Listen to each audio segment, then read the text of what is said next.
Hi guys, இந்த வீடியோவில் பார்த்தீங்கன்னா ரெண்டரிங் எடுக்கிறதுல வந்து ரொம்ப முக்கியமானது எந்தெந்த மாதிரி ஆப்ஷன்ஸ் எல்லாம் கொடுக்கலாம் அப்படிங்கிறத பார்ப்போம். நிறைய பேர் பார்த்தீங்கன்னா நிறையா ரெண்டர் செட்டிங்ஸ் எல்லாம் கசகசன்னு கொடுத்து கன்ஃபியூஸ் ஆகிக்குவாங்க. பட் நீங்கள் அப்படியெல்லாம் கொடுக்கவே தேவையில்லை.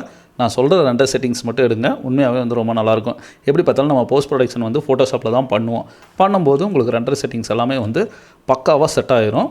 நான் சொல்கிறத மட்டும் பாருங்கள். இப்போதைக்கு வந்து ஒரு மாடல் அப்படின்னு எடுத்துட்டிங்கன்னா, அதாவது எக்ஸ்டீரியர் ஆகட்டும் இன்டீரியர் ஆகட்டும், அந்த ஒரு கேமராஸ் வியூவில் இருக்கும்போது இதை கேமரா வியூவில் அன்வான்டாக இருக்கிற இடத்த எல்லாத்தையுமே வந்து ஃபில் பண்ணிடுங்க. இப்போ அன்வான்டாக இருக்கிற இடங்கிறது வந்து நான் ரெண்டரிங் கொடுக்குறேன். ரெண்டரிங் கொடுக்கும்போதே உங்களுக்கே தெரியும் பாருங்கள். இப்போது இந்த இடத்துல வந்து நம்மளோட பில்டிங் வந்துருச்சு. க்ளவுடு வந்து அவ்வளோக்கா தெரியல. பட் இந்த ஏரியாவை பாருங்கள். கரெக்டாக பார்த்தீங்கன்னா பில்டிங்கெல்லாம் எதுவுமே இல்லை, ஏதோ ஒரு கிரவுண்டு மாதிரி இருக்குது, இன்ஃபினிட்டியாக போகிற கிரவுண்டு மாதிரி இருக்குது. அப்படின்னா இந்த ஏரியாவில் வந்து ஏதாச்சும் ஒரு பில்டிங்கு இல்லை வேறு ஏதாச்சும் ஒரு அசட்ஸ் எல்லாம் அங்கே இருந்துச்சு, இல்லை மரம் செடி ஏதாச்சும் வச்சிங்கன்னா அந்த இடத்த ஃபில் பண்ணிடலாம். அதே மாதிரி இந்த ஏரியாலையும் அதே மாதிரி தான் அசட்ஸ் எல்லாம் வச்சு முடிஞ்ச அளவுக்கு ஃபில் பண்ணுங்கள் லாங் ஷாட்லேயெல்லாம். ஏன்னா கேமரா வியூக்கில் தான் போகிறோம், மற்ற எல்லா இடத்துலையுமே பண்ணணுங்கிறது அவசியம் கிடையாது. இப்போது எக்ஸாம்பிளுக்கு நான் இந்த சைடு ஏதாச்சும் ஒன்று ஃபில் பண்ணுறேன்னு நினச்சிக்கோங்க. காஸ்மோஸ் ப்ரௌசர்லேயே போயிடலாம்.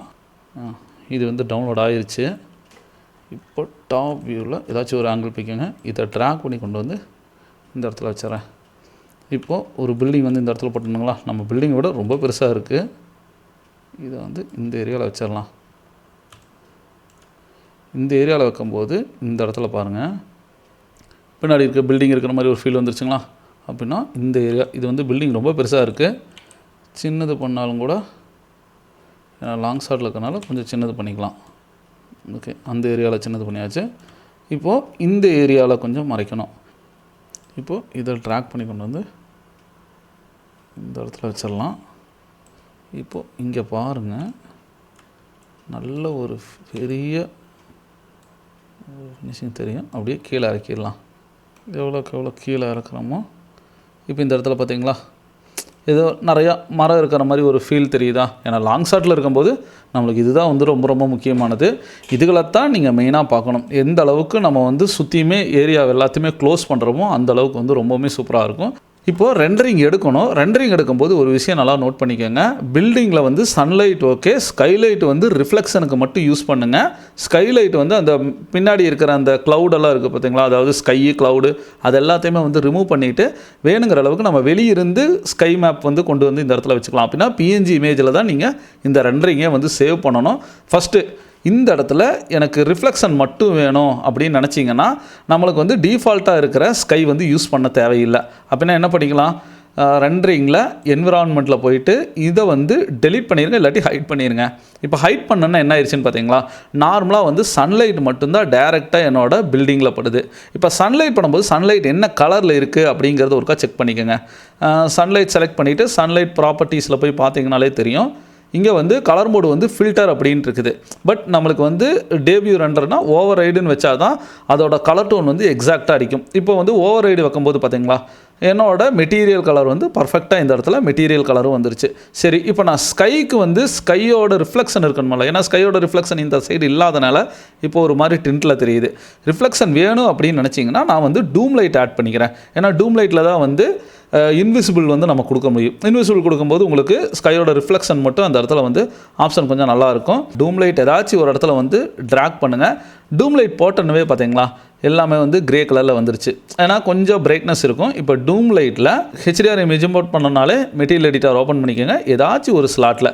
இப்போ நான் வந்து இந்த ஃபஸ்ட்டு ஸ்லாட்டில் வந்து கெட் மெட்டீரியல் போயிடுறேன். கெட் மெட்டீரியலில் மேப் செக்ஷனில் வீரே பிட் மேப்பில் ஹெச்டிஆர் இமேஜ் வந்து ப்ரௌஸ் பண்ணிக்கோங்க. உங்களுக்கு என்ன ஹெச்டிஆர் இமேஜஸ் வேணுமோ 360 டிகிரி அந்த ரொட்டேஷனில் இருக்க ஹெச்டிஆர் இமேஜ் வந்து நம்ம ப்ரௌஸ் பண்ணி கூட யூஸ் பண்ணிக்கலாம். இப்போ இந்த இடத்துல ரீப்ளேஸ் ஆயிடுச்சா. இதுக்கப்புறம் ஹெச்டிஆர் இமேஜ்னாலே மேப்பிங் டைப் வந்து ஸ்பெரிக்கல் டைப் தான் வைக்கணும். இப்போ டூம் லைட் செலக்ட் பண்ணிவிட்டு டூம் லைட் ப்ராப்பர்ட்டிஸில் இங்கே நோ மேப்னு இருக்குது பார்த்தீங்களா, இந்த ஹெச்டிஆர் இமேஜை ட்ராக் பண்ணி கொண்டு வந்து போட்டுருங்க. போட்டு இன்ஸ்டன்ட் கொடுத்து ஓப்பன் பண்ணோன்னா இங்கே ஸ்கை வந்து விசிபிள் ஆகிரும். இப்போ ஸ்கை வந்து வியூ ஆகுதுங்களா, அந்த ஸ்கையோட ரிஃப்ளெக்ஷன் தான் வந்து ஃபுல்லாகவே நம்மளுக்கு இந்த இடத்துல இருக்கும். அது எப்படி ப்ரோ பார்க்குறது அப்படின்னு பார்த்தீங்கன்னா, ஸ்கையோட இன்டென்சிட்டி அதாவது மல்டிபிள் வேல்யூ இருக்குது பார்த்தீங்களா, இதை வந்து இன்க்ரீஸ் பண்ணுங்கள். நான் இப்போ ஒரு 5 கொடுக்குறேன். ஹெச்டிஆர் இமேஜ் அந்த இடத்துல தெரியுது பார்த்தீங்களா. உங்களுக்கு இந்த இடத்துல வேணுமோ இப்போ ஃப்ரேம் பஃபரில் பார்க்கணுன்னாலும் கூட லைட் மிக்ஸ் அப்படிங்கிற அந்த ஆப்ஷன்லேயே இருக்கும். இப்போ ஃப்ரேம் பஃபரை ஒருக்கா க்ளோஸ் பண்ணிவிட்டு மறுபடியும் ஓப்பன் பண்ணுறேன். லைட் மிக்ஸில் இந்த இடத்துல பாருங்கள் ஆன் ஆகுது, க்ளோஸ் ஆகுது. சரி, இப்போ இதோட பிரைட்னஸ் இன்க்ரீஸ் பண்ணுறேன்னு வச்சுக்கோங்க. அந்த பிரைட்னஸ் வந்து கொஞ்சம் இன்க்ரீஸ் ஆகுதுங்களா. இந்த மாதிரி தான் எனக்கு ஜஸ்ட் ரிஃப்ளெக்ஷன் மட்டும் போதும் அப்படின்னு நினச்சிங்கன்னா நம்ம இதை மட்டும் ஆட் பண்ணாலே போதும். இப்போ என்ன பண்ணிக்கலாம்னா இங்கே க்ளவுட் இருக்குது, டோட்டலாக ஆஃப் பண்ணிட்டிங்கன்னா டூம் லைட்டே தெரியாது, ரிஃப்ளெக்ஷனும் சேர்ந்து ஆஃப் ஆயிரும். அப்படின்னா என்ன பண்ணிக்கலாம், ஆன் பண்ணிக்கோங்க. ரிஃப்ளெக்ஷன் மட்டும் வேணும்னா கீழே வந்து இன்விசிபிள் இருக்குதுல்ல, இதை மட்டும் கொடுத்துருங்க. இதை கொடுக்கும்போது என்ன ஆகுதுன்னா ஹெச்டிஆர் இமேஜோட ரிஃப்ளெக்ஷன் பில்டிங்கில் அடிக்கும், ஆனால் பின்னாடி பார்த்திங்கன்னா அந்த ஸ்கை வந்து தெரியாது. இப்போ நான் இங்கே பிரைட்னஸ் இன்க்ரீஸ் பண்ணுறேன், ஒரு 10 அடிக்கும்போது லோட் ஆகும். லோட் ஆனதுக்கப்புறம் தான் இப்போ பில்டிங்கில் பார்த்திங்கன்னா அந்த ரிஃப்ளெக்ஷன் இருக்கும், மேலே பார்த்தா இருக்காது. இப்போ ஃபாக் கலர் வந்து நம்ம சேஞ்ச் பண்ணணும். ஏன்னா ஃபாக் கலர் வந்து லாஸ்ட் கிளாஸில் வந்து ஒரு ப்ளூ டின்ட்டில் போட்டிருந்தேன். இப்போ நம்பர் 8 ப்ரெஸ் பண்ணிவிட்டு என்விரான்மெண்ட் ஃபாகில் பார்த்தீங்கன்னா கீழே வந்தீங்கன்னா இங்கே இருக்குது பார்த்தீங்களா, இந்த ஃபாக் கலர் வேணாலும் நம்ம சேஞ்ச் பண்ணிக்கலாம். இல்லை ஒரு டார்க் க்ரே ஒரு ஒயிட் கலர் ஃபாக் வேணுனாலும் கூட ஃபாக் அடிச்சுக்கலாம். இல்லை ஒரு ஆரஞ்சு டோனில் அடிக்கிறனாலும் கூட நம்ம என்ன ஃபாக் கொடுக்குறோமோ அதுக்கேற்ற மாதிரி வரும். நான் என்ன பண்ணிக்கிறேன்னா ஒரு பியூர் ஒயிட் மாதிரி வச்சுக்கிறேன். ஏன்னா ஒரு பனிமூட்டமாக இருக்கும்போது கொஞ்சம் பார்க்குறதுக்கு நல்லாயிருக்கும் அப்படிங்கிறது. இல்லை கிரே கலர் வைக்கணுனாலும் கூட கிரே கலர் வச்சுக்கலாம். இப்போ நார்மலாக பார்த்தீங்கன்னா என்விரான்மெண்ட் ரிஃப்ளெக்ஷன் இருக்குது, டூம் லைட்டோட ரிஃப்ளெக்ஷன் இருக்குது, சன்லைட் வந்து அடிக்குது.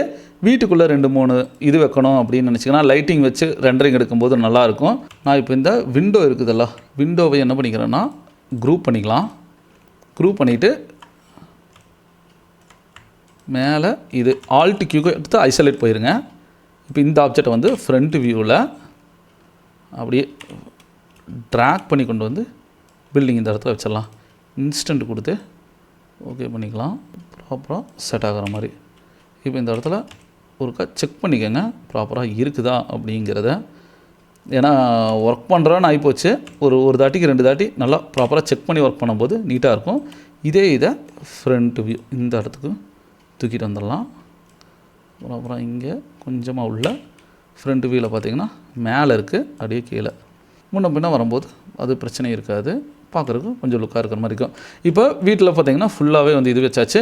ஒரு லைட்டிங் கொடுக்கணும் அப்படிங்கும்போது ஒரு சிம்பிளாக ஒரு லைட் இருந்தால் போதும். அதனால் வீரே ப்ளைன் இருக்குது பார்த்திங்களா, ப்ளைன் எடுத்துகிட்டு ஒரு வீட்டுக்குள்ளே ஒரு டெம்பரவரியாக இருக்கட்டும் இங்கே ஒரு லைட்டு, இதை இந்த சைடு ஒன்று இன்ஸ்டன்ட் கொடுத்து ஓகே பண்ணிக்கலாம். இப்போ இதோட லென்த்து வித்து இப்போ இது 2 0 டிகிரியில் இருக்குது. இதை வந்து இந்த இடத்துல வச்சுக்கலாம். இப்போது இது ஃபுல்லாகவே வந்து லைட் செக்ஷனுக்கு மட்டும் கொடுத்துட்டு இந்த லைட்டை ஃபஸ்ட்டு ஃப்ளோருக்கும் ஏற்றி விட்டுறலாம். இன்ஸ்டன்ட் கொடுத்துருங்க. அதே இந்த லைட்டை டாப்பில் போய்க்கோங்க, ஷிஃப்ட் பிடிச்சி கிரவுண்டு கட்ட வெளியே வர மாதிரி காப்பி கொடுத்து ஓகே பண்ணிக்கலாம். ப்ரிஸ்பெக்டிவ் இந்த இடத்துல லைட் கொண்டு வந்துட்டானுங்களா. இப்போ எல்லா லைட்டுமே வந்து இன்விசிபிள் ஆன் பண்ணிக்கோங்க. இப்போ இந்த லைட்டுக்குமே வந்து இன்விசிபிள் ஆன் பண்ணிடலாம். இப்போ இந்த 2 லைட்டோட ப்ராப்பர்ட்டிஸுமே வந்து நம்மளுக்கு அந்த இடத்துல செட் ஆகிருக்கும். வீரே ஃப்ரேம் பஃபர் ஓப்பன் பண்ணிவிட்டு ஃப்ரேம் பஃபருக்குள்ளே பார்த்தீங்கன்னா இங்கே பாருங்கள், இல்லை இங்கே இருக்கிற 2 லைட்டும் இதை வந்து ஒரு 5ன்னு கொடுக்குறேன். இந்த இடத்துல ஆட் ஆகுதுங்களா, அதுவே இது வந்து ஒரு 5ன்னு கொடுக்குறேன்னா இந்த சைடு ஒரு லைட்டு இப்போ 2 லைட்டோடது. இப்போ இந்த லைட்டோட கலர் டோன் வந்து நான் சேஞ்ச் பண்ணுறேன். வீட்டுக்குள்ளே லைட்டோட கலர் மாறுது பார்த்தீங்களா, எந்த லைட் வைக்கிறோமோ அதுக்கேற்ற மாதிரி. இப்போது இந்த லைட்டையும் நான் மாற்றினாலும் கூட லைட்டாக ஆரஞ்சு டோனில் வந்து லைட் ஆட் பண்ணி விடுங்க. இந்த லைட்டோட பிரைட்னஸை வந்து லைட்டாக இன்க்ரீஸ் பண்ணிக்கலாம். அது நம்ம கொடுக்கறத பொறுத்து தான். இப்போ பிரைட்னஸ் வந்து எந்த அளவுக்கு வேணும், எந்த அளவுக்கு கம்மி பண்ணுறது அப்படிங்கிறத பொறுத்து ரொம்பவுமே சூப்பராக கொடுத்துடலாம். இப்போ இந்த 2 இடத்துல கொடுத்துட்டேன். இப்போது டாப்பி போய்க்கலாம். இதே லைட்டை நான் இங்கே கொண்டு வந்து வச்சிடலாங்க. காப்பி கொடுத்து ஓகே பண்ணிடுங்க. இதோட லென்த்து வித்து கொஞ்சமாக கம்மி பண்ணிக்கலாம். ஏன்னா இங்கே வந்து லைட் போட்டிருக்கேன், அதனால இதை வந்து டாப் வியூவில் இங்கே ஆட் பண்ணிக்கலாம். இப்போது ஒரு இன்ட்ராக்டிவ் ரெண்டர் கொடுத்திங்கன்னா இந்த இடத்துலையுமே எனக்கு லைட் வந்து அடிக்க ஆரம்பிச்சிடும். இப்போ அந்த லைட்டு மட்டும் எங்கே இருக்குது, இந்த தனியாக எங்கே இருக்குது பாருங்கள். நான் ஒரு 5ன்னு கொடுக்குறேன். 5ங்கிறது ஒரு 10 கொடுக்கலாம். 10 கொடுக்கும்போது அந்த ஒரு லைட்டு மட்டும் அடிக்குதுங்களா. இப்போ இந்த லைட்டோட கலர் டோனையும் வந்து மாற்றோன்னா சடனாக மாற்றிக்கலாம். நம்மளுக்கு இந்த லைட்டு கலரு இப்படி தான் இருக்கணும் அப்படிங்கிறது கிடையாது. இப்போது இந்த இடத்துல பவர் வந்துருச்சு. பவர் நீ கொஞ்சம் இன்க்ரீஸ் பண்ணாலும் கூட இன்க்ரீஸ் பண்ணிக்கலாம். கலர் டோன் சேஞ்ச் ஆகும்போது ரொம்பவுமே ரியலிஸ்டிக்காக இருக்கும். அதனால தான் லைட்டிங் வந்து ரொம்ப ரொம்ப முக்கியமானது அப்படிங்கிற மாதிரி சொல்கிறோம். எந்த அளவுக்கு நீங்கள் லைட்டிங் கொடுக்குறீங்களோ அந்த அளவுக்கு ரியாலிட்டி வந்து ரொம்ப நல்லாயிருக்கும். ஓகேங்களா. இப்போது ரெண்டரிங் கொடுத்து காட்டுறேன். இப்போ கேரக்டர் இவ்வளோ பெருசாக இருக்குது. சப்போஸ் ஏன்னா சப்ஜெக்ட் வந்து ஆட் பண்ண நம்மளுக்கு என்ன ஒரு இதாகும்னா சிஸ்டம் வந்து கொஞ்சம் ரெண்டரிங் ஸ்பீடு வந்து கம்மியாகும். பட் என்னதான் ரெண்டரிங் ஸ்பீடு கம்மியானாலும் நீங்கள் முடிஞ்ச அளவுக்கு ரெண்டரிங் வந்து திரும்ப எடுங்க.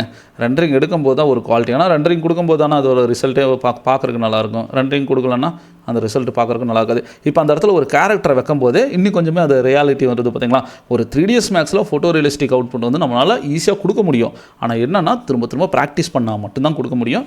சரி, இதுக்கான ரெண்டர் செட்டிங்ஸ் வந்து சேவ் பண்ணி வந்து ரெண்டர் செட்டிங் கொடுங்க. ரெண்டர் செட்டிங் ரொம்ப சிம்பிளான விஷயந்தான். நான் வந்து ரெண்டர் செட்டப் ஓப்பன் பண்ணிவிட்டு ஃபஸ்ட்டு எடுத்தோன்னா என்னோடய அவுட்புட் சைஸ் என்னென்னு பாருங்கள். நான் வந்து 1080 பிக்சல், அதாவது ஃபுல் ஹெச்டி சைஸ் தான் மினிமம் வைப்பேன். ஏன்னா அது வைக்கும்போது தான் ஓரளவுக்குனாலும் பார்க்குறதுக்கு நல்லாயிருக்கும். ஓகேங்களா, இது ஒன்று. ரெண்டாவது வந்து வீரே அப்படிங்கிற ஒரு செக்ஷன் போயிருக்கேங்க. வீரேல பார்த்தீங்கன்னா ப்ரோக்ரெசிவ் இமேஜ் சாம்பிள் அதுதான் இருக்கணும். அதுக்கப்புறம் கீழே வந்தீங்கன்னா ப்ரோக்ரெசிவ் இமேஜ் சாம்பிளோட இதெல்லாமே வந்து வீரேங்கிற ஆப்ஷனே வந்து இமேஜுக்காக கொடுக்குற ஆப்ஷன்ஸ் தான். அப்படின்னா நாய்ஸ் த்ரெஷோல்டுங்கிறது வேல்யூவில் இருக்கிறதே. நாய்ஸ் த்ரெஷோல்டுங்கிறது இங்கே இருக்கிற நாய்ஸ் எல்லாமே ரொம்ப கம்மியாக வரணும். அப்படிங்கிறதுனால 0.005 அப்படின்னு கொடுத்திங்கன்னா ரொம்பவுமே மினிமம் வேல்யூ. அப்படிங்கும்போது நீங்கள் டிநாய்ஸர் இல்லாமல் உங்களுக்கு வந்து அந்த நாய்ஸ் வந்து நல்லாவே ரிடியூஸ் ஆகும். அதுக்காகத்தான். அதுக்கடுத்தது மேக்ஸிமம் சப்டிவிஷன் வந்து நான் ஒரு 2000 வச்சுறேன். என்னோட அவுட்புட் சைஸ் என்ன 1920 × 1080 பிக்சல். அதில் ஓவராலாக இருக்கிற அதாவது அதிகபட்ச மேக்ஸிமம் சைஸ் வந்து 1920. அதை ரவுண்ட் ஆஃப் பண்ணி 2000 அப்படின்னு வச்சுருக்கேன். இது இல்லாமல் ரெண்டர் எலிமெண்ட்டில் ரொம்ப முக்கியமான ஒரு விஷயம். ஏன்னா போஸ்ட் ப்ரொடக்ஷன் ஃபோட்டோஷாப் போகும்போது எனக்கு இந்த ரிஃப்ளெக்ஷன் எல்லாமே வந்து நல்ல ஒரு பிரைட்னஸ் வரணுங்கிறதுனால இப்போதைக்கு இவ்வளோ எலிமெண்ட் வந்து கண்டிப்பாக நீங்கள் ஆட் பண்ணியே ஆகணும். இதுக்கப்புறம் வந்து நார்மலாக ரெண்டரிங் கொடுக்குறது தான். ஃபைல் வந்து சேவ் பண்ணிக்கோங்க. சேவ் பண்ணிவிட்டு, ஏன்னா முடிஞ்ச அளவுக்கு நான் இப்போ சாம்பிள்ஸுங்கிறதுனால 1920 வச்சுக்கிறேன். கஸ்டமருக்கெல்லாம் கொடுக்குறீங்கன்னா முடிஞ்ச அளவுக்கு பெருசு வச்சாலும் உங்களுக்கு நல்ல ஒரு ரிசல்ட் தான் வரும். அதனால் பிரச்சனை இல்லை. இது வந்து பார்த்திங்கன்னா 4K ரெசல்யூஷன். இப்போ நான் ரெண்டரிங் வந்து கொடுக்குறேன். சப்போஸ் ரெண்டரிங் போகும்போது நான் வெளியே போயிடுவோம் ப்ரோ, ஆட்டோமேட்டிக்காக எனக்கு ஃபுல்லாக ரெண்டர் ஆனாலும் அதுவே சேவ் ஆகட்டும்னு நினச்சிங்கன்னா இங்கே பாருங்கள் ரெண்டர் அவுட்புட் இருக்குதா, இந்த ஃபைலுங்கிறத கிளிக் பண்ணுங்கள். ரெண்டர் அவுட்புட் எங்கே வேணும், நான் இதில் பார்த்தீங்கன்னா ஃபைனல் ஃபைல்ஸ்ன்னு நான் கொடுத்துட்டு ஃபார்மேட் ரொம்ப முக்கியம். நான் வந்து ஸ்கை வந்து ரிமூவ் பண்ணியிருக்கேன். அப்படின்னா நீங்கள் வந்து ஜேபிஇஜி கொடுக்காதீங்க, பிஎன்ஜி கொடுங்க. சேவ் கொடுத்துருங்க. இது பிஎன்ஜியில் ஆல்பா கலர் தான் வேணும். ரெண்டர் அப்படின்னு கிளிக் பண்ணிட்டீங்கன்னா போதும், ரெண்டர் ஆக ஆரம்பிச்சிடும். அப்படின்னா அவுட்புட் ரியாலிட்டி வந்து ரொம்பவுமே வேறு லெவலில் சூப்பராக இருக்கும். இது மட்டும் ஒர்க் பண்ணுங்கள். அடுத்த கிளாஸில் வந்து போஸ்ட் ப்ரொடக்ஷன் போய் எப்படியெல்லாம் நீட்டாக பண்ணலாம் அப்படிங்கிறத டீட்டெயில்டாக சொல்கிறேன். தேங்க்யூ.